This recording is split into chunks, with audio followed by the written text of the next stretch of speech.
Carrot halwa பண்ண போகிறோம். அதுக்கு தேவையான பொருட்களை பார்ப்போம். 1 கப் கேரட் எடுத்துக்கோங்க.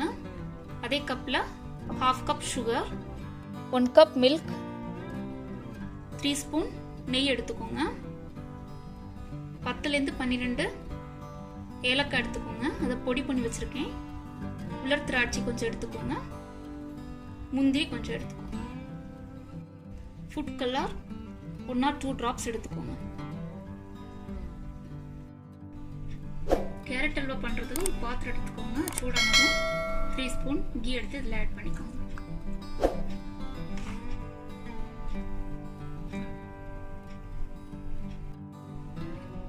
கீ சூடானதும் எடுத்து வச்சிருக்க உலர் திராட்சை முந்திரி இதில் ஆட் பண்ணிக்கலாம்.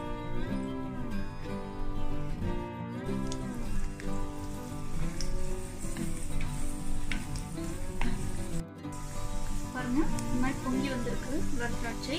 இப்போ எடுத்து இதில் ஒரு பாத்திரத்தில் ட்ரான்ஸ்ஃபர் பண்ணிக்கலாம்.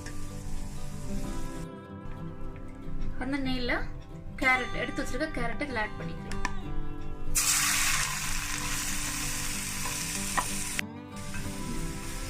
கீழ நல்லா மிக்ஸ் பண்ணிட்டே இருங்க. அப்போதான் இந்த பச்சை வாசனை போகும். இதில் இப்போ பால் ஆட் பண்ணிக்கலாம். நல்லா மிக்ஸ் பண்ணி விட்டுட்டே இருங்க. இந்த பால் நல்லா வத்தணும். அப்போதான் பச்சை வாசனை நமக்கு போகும். பாருங்க, பால் வத்தி கேரட் மேலே வர ஆரம்பிச்சிருச்சு. ஸோ இந்த டைமில் நம்ம எடுத்து வச்சிருக்க சுகர் எடுத்து இதில் ஆட் பண்ணிக்கலாம்.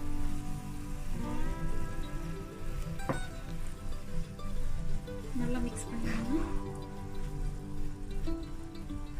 நல்லா மிக்ஸ் பண்ணாதான் அது இதாகும். நல்லா மிக்ஸ் பண்ணிட்டேங்க.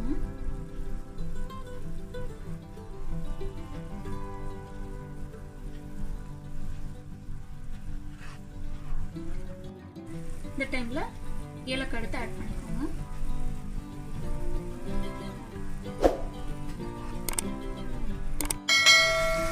கண்டினியூஸா மிக்ஸ் பண்ணிட்டே இருங்க. பாருங்க, பால் வத்தி கேரட் மேல வர ஆரம்பிச்சிருச்சு.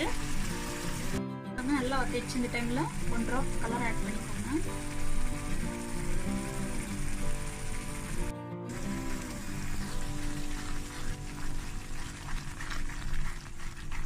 நல்லா மிக்ஸ் பண்ணிட்டே இருங்க.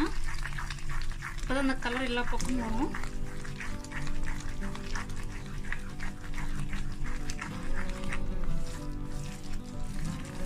கொஞ்சம் திக்காகிற வரைக்கும் மிக்ஸ் பண்ணிட்டே இருங்க. பாருங்க, பால்லாம் வச்சிருச்சு. அல்வா அழகா வந்திருக்கு.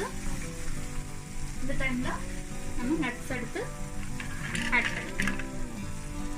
ஆல்ரெடி நட்ஸ் எடுத்து நம்ம நெய்ல போட்டு வச்சிருந்தோம்ல, அந்த நட்ஸ் எடுத்து இதில் ஆட் பண்ணிக்கலாம்.